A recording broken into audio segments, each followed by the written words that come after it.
Sa linya po siya niya na pagkaga. Governor Buboy Hamor sa pag-usapan natin. Governor Boboy, Merry Christmas, sir.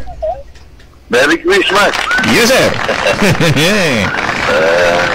Sa probinsya ng Sorsogon, Diyos maray na agad tabi. Opo. Siring man sa imo patikan na komentarista, Julius Manac. Salamat po, Gob. Sa The one and all. Thank you, Gob. Ingat kayo. Nako! may ikog pala. Actually, Julius, Opo. Gandang balita to sa probinsya ng Sorsogon. Okay. Sa buong Kabikulan. Opo. Regarding sa Pasi Orden. Okay. Deklarado na formal ang katanduan is na pre-insurgency. Wow, pre-insurgency. Ang katanduan, yes. Opo. Okay. So, malapit na sa Sorsogon. Okay. Actually, ang bilang siya sa report, walu-waluhin na lang. Okay. Walo na lang. Okay. So, papasalamat ako during my time na ayos na Pasi Orden. Yes. Okay. Camarines Norte, Masbate, dito na rin. Date na lang. Ang may problema na rin sa Albay and Jamsu. I see. Pero, na-realize man nila na wala man talaga pangaduan. I see. Opo. Sa napakaganda ng programa, Okay. Sorsogon. That is, buong Bicol, Sorsogon ang talagang grabe. Yes. Because of the program, binibigyan natin ng alternatibo Okay. na nakaisipan. Medyo nawawala sa landas. Opo. Kusang bumabalik. Yes. Nung simana, last month, diba, may encounter sa ito. Opo. Kusang ayaw na. Arapuan na. Itong mga encounters na ito, mga isolated cases po ito, sigurado ito? Yes. Okay. Talagang hindi humihinto ang Philippine Army at PNP. Okay. Bukod doon, sinda kaya unti-unti talaga. Yung iba umalis na rito. Opo. Kasi kompleto naman ang networking intel. Kung nakikita mo bakit talaga ayaw na talaga acceptable sa tao. Yes. Opo. Napapanahon na matwangkilo na. Haluyo ng panahon. Sabi ko nga ni Julius, Yes. Pinagihan ka na sakripisyo, kulpa, Yeah. takot, kisira mo para yan sa tao. As long as I'm the governor, Yes. ipapakita ko sa iyo ang tunay na sistema ng paggugobyerno Opo.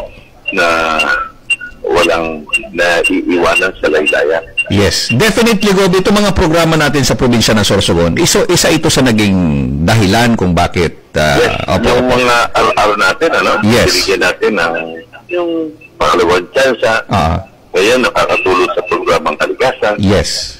So, by next year, dudublehin natin, may budget tayo, dudublehin ko yung taong kinukuha natin. Yes. May more than 53 tayo dyan. Okay. Dudublehin. Opo. Ngayon, nakakuha na ako ng pondo doon sa,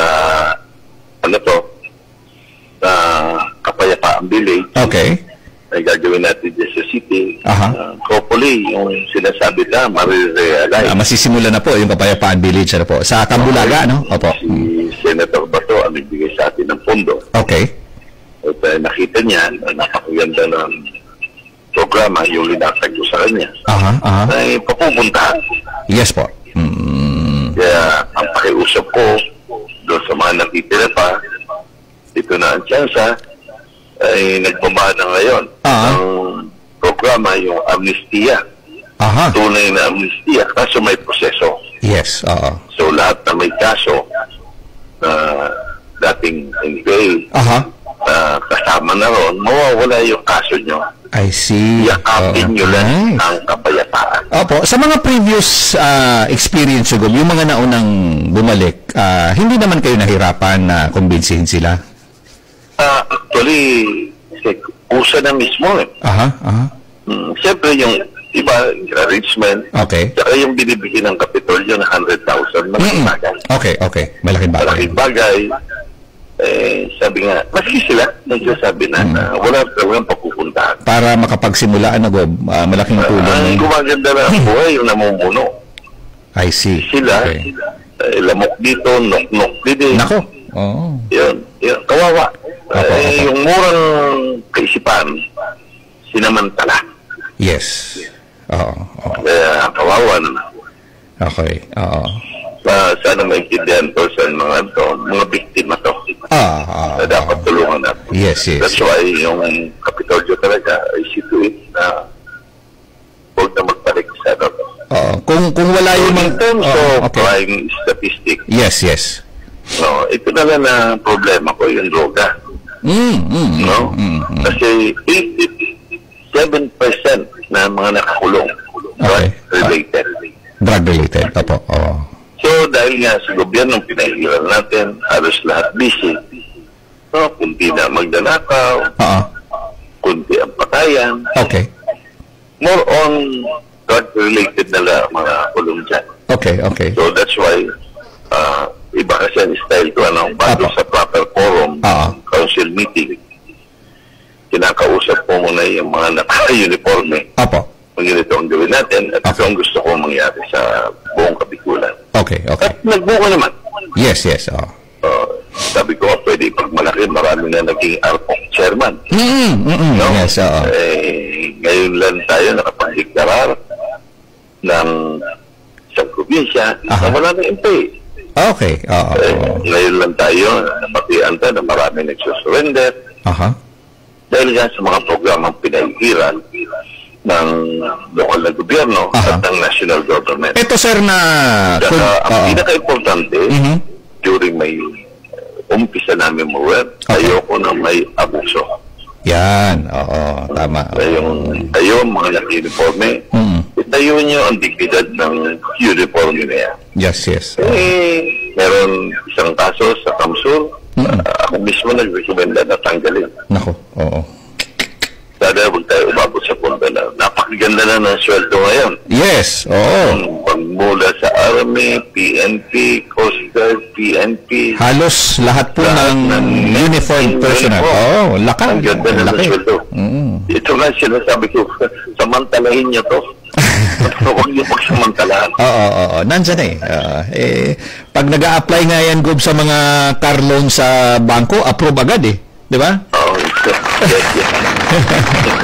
Ang problema, mga kuwan lang to. Sabi ni Madam Lisa Araneta, strong in a cup of coffee. Okay. Cup of tea. Ibig sabihin maliit lang to. Ibig sabihin bagyo sa saday. Storm in a cup of tea. Yes. Kaya para impeachment. Opo. Gob, itong... Nambitan niya ng patiguan kay First Lady. Yan. Gob, itong kondisyon ng mga rebelde pa sa Kamsur at Albay na medyo marami rebelde pa, sa tingin mo, kulang yung efforts ng local government? Di naman. Lahat gumagalaw. Okay. So, hindi mo naman talaga pwede pagsabay-sabay. Luway-luway yun tayo. Po. Nakapiyos kita almost 5 decades. Yes. Grabe. Sabi ko nga, swerte ko lang dahil ako ARPOC chairman, ayos natin. Yes. Medyo mapagal, medyo siyempre security, pero tinatayo natin ito para sa katahimikan ng lahat. Yes. Tama. Yeah. Pero at least yung mga nasa taas, na-realize sila, tama ang ginagawa na. Of course. Kaya sinai-situate na magandang gobyerno para walang idahilan sila. Usually kasama yun. Bakit ang gobyerno kasi? Walang choice, walang option, di ba? Ngayon meron. Isa to sa bigyan ng dating direktor. Dob, ang gandang ginagawa mo. Wala silang pwedeng idahilan. Na ganito kasi. Wala nang dahilan. Actually, ito lang, political will lang talaga. Exactly. Pagbibigyan ng ayuda. Opo, tama ka dyan. Lahat kasi may proseso. Kami ngayon ang pagdipan. Totoo yan. Yes. Pero, base kita sa data. Of course, yes. Kung ano ang sinagbut ng kapitan, di ba, sa munisipyo, dito sa probinsya, maulan yan ang basihan. Yeah. Yan ang basihan. Yes. May nagkadingan sa huya, sa politiko.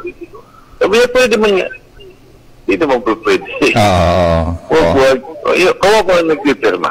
Yes. Hindi mo ba alam pa ako, every 3 days ang OCD. Pati ang trimas, tinitingnan kung sino binibigyan. I see. May monitoring talaga, no? Oo, grabe. Oo naman. Kasi kawawa yung DSWD, yan, MDRR. Although ministerial dyan ang gobernador. Of course. Opo. Pwede naman tayo magbigay na walang problema. Yes. Pero magagalit. Di magalit. Ganun talaga. Diba? Diyan kayo sa isang lugar dito sa 2nd District. Di tinanggap ng kapitan kasi kulang. Okay. Ngayon, ang ginawa ko, ang DSWD magbigay ko, ay mo dito. Okay, di ba? Hindi kita kailangan. Pero kung gusto mong kapritsyo mo masunod, tabi hindi ito pwede, may sistema tayo. Opo, kailangan lang. Isira maintindihan tabi ng isang publiko. Yes. Pinahihiral ka may sistema, na may sistema. Kung kapritsyo mo lang yan, hindi ka pwede sa akin. Alam mo ba? Kung bumayo na diday. Di ba? Sayang naman. Ngayon may pasabot na niya ng DSWD. Habuli kita kan. Di ba anak mo sa eleksyon? I see. Okay. Diba? Opo. 173 ang nakalista. Gusto katagan ang 463. Ano kalukuhan yan? Paano yun? Binuungan niya yung barangay, ang household. Hindi naman. Ay. Kaya naman pala. Hindi ka pwede sa kuya. Old system. Somewhere in Sarong na barangay. Dirito lang dyan. Dahil ang nabahalan, 80 pesos lang talaga. Okay. Ang gusto, ang 500 plus katagan. Ay. Dahil nga kandidato ako. Ay. Kaya. Perming may agenda. Ano ko? Perming may agenda. Difícil. Ay, kapag yan, si City Mayor at si Gobernador nag-deliver sa First District, 2nd District, sa mga opisyal matagal na regalo. Okay. Kalaban mo ngayon. Sabi ko, wala ka nakatukaw yan. Pulisyan yan, kagawad yan, kapitan yan. Ang dotasyon na parehas. Of course. Di lang minimilang ako ang magurang. Paris mga sa sarong ng pamilya. Maski pastardo yan. Opo. Maski suwayli yan. Aki mo pa yan. Ang dotasyon na sarang. Paano nga kami? Di manggana ka. Medyo may pagka-pilosopo pero tama naman. Hindi niya ito makukuha dahil sarili kong pera. Opo, exactly. Sarili kong pera ni Mayora, ang pamigay na. At nauna namin ginagawa. Matagal na. Hindi mo pwede ako ma-distract dyan sa kapritsyo. Kumanda ka. Saka sa mga sunod. Tapos mo, every 12 months may Christmas. Yan. Pero ngayon, katagal actually, nabunan ako sa balay ni Congressman Ramos. Ni Congressman Portes. Okay. No, may minute ako na isang kandidato. Okay. Sabi ko, dumang kita tanganing pares ang opinion tapos barangay. Pwede naman. Hindi nakarubok. Okay. Sinabi ko na yun yung filosofiya ko pag abot sa regalo. Paano ngayon kami? Hindi mong mayor ka na. Wala ba mong ngayon hataga mo? Subihin. Regalo na lang, pili-question pa. Makonsisya ka lamang.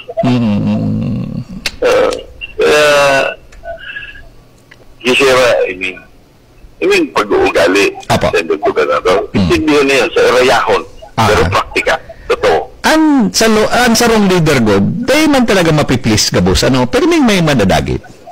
Ano? Iya, papi. Oo, tama. Asintado ko yan. Ang importante... Kaya nga pa sabi ko sa katagat na sinabi ko, gusto ko maging gobernador dahil kaya ko. Yes, that's it. Kaya ko, tanggap ko mga patikos. Patikos mo, ingit ka lang. Ang naiiling ko po sa imo gabos, wala kang ang importante for the betterment san buhay san Sorsoganon. Parang ganon, no? Yes, sinumpa akong tukulin to. Sabi ko nga gusto ko maging gobernador dahil kaya ko. Kaya mo. Ang kaipuhan ko lang. Tatlong surmatong. Kooperasyon. Yes. Isang gatos. 97 mag-opera sa napununta. Yes, At papairalong ko talaga, Julius. Apo. Matagal ko na ito sinasabi nung mayor pa ako sa bayan ng Sigura. Okay. Kahit sa privado ako, papairalong ko ang sistemang makatao at makadiyos. Makatao at makadiyos. Ayan. Pero hindi ko po yung nadadamag sa imo. Ever since. Iyan, di dirikin hinahali sa surmatong ko tsaka sa himo. Oo. Kaya dito mo, pag diri man sa akot, hindi pwede man tayo. Yes. Hindi mo ko makikita sa gobyerno niya. Tama. Sa mga award, ang gusto ko magtanggap. Yes. Hindi pa yun, Ted. Opo, tama. Oo. Ay, pag nandiyan ka sa gobernador, ano eksena? Ay, naku naman. Kailangan pa ba yun? Ay, ng mga yung lamay. Oo. May Hindi ako nagpupunta. Pag nandiyan ang gobernador, hindi na sa patay nakapokus ang atensyon. Exactly. Sa gobernador. Magkabuloy na lang tayo. Grabe na. Naiintindihan ko po yan. Sana maintindihan imi na sa irayahon ka na ugali. Okay. Hali ako tabi pano sa pobreng bagay, no? Pobreng pamilya, pinagmamalaki ko ito. Dahil dito, nakita ko ang tama ng sistema para maging leader. Yan. Kaya sa Gabos Tabi, no, magayon nun ini na anunsyo ko sa iyo na ang pasi order dito tabi sa Kabigulan. Kasi malapit na. So, namumulaklak na. Magbubungan na ito. Pipitas na lang tayo. Sino makikilala? Ini na itiusan na sa sakripisyo ng mga akit makuap. Yes, the next generation. Na sa mga panahon. Na ulba, takot, mawawala na sa sarong Bicolano. Yeah, Kaya ikarangan pa na kita Bicolano nag-iisip sa ibang mga leader. Silan ako, mga mayor, ultimo sa Dolores barangay official. Hanggang sa kapitan. Ang peace and order dito sa probinsya ng Sorsogon sa buong Kabikulan. Pakamtan ng bawat sabaw. Salamat po sa pagkakataon, Julius. Yes, po. Ang sidong amigo, iniatabi ang sidong gobernador, Edwin Buboy Amor. Merry Christmas and a Happy New Year. Maraming salamat po, Governor Edwin Buboy Amor. Merry Christmas po, Governor. Pag-usapan natin, Julius Manahan. Governor Buboy Amor sa pag-usapan natin. Entero po yan. Entero yan na hinihimo ni Gob. Pasiring kita, digdi sa Sorsogon, sa visyon, sa pangaturugan, na by 2030, ang probinsya San Sorsogon will be a province with prosperous, a province with resilient. Sarong probinsya na ang mga tao empowered people living with dignity and pride. Okay.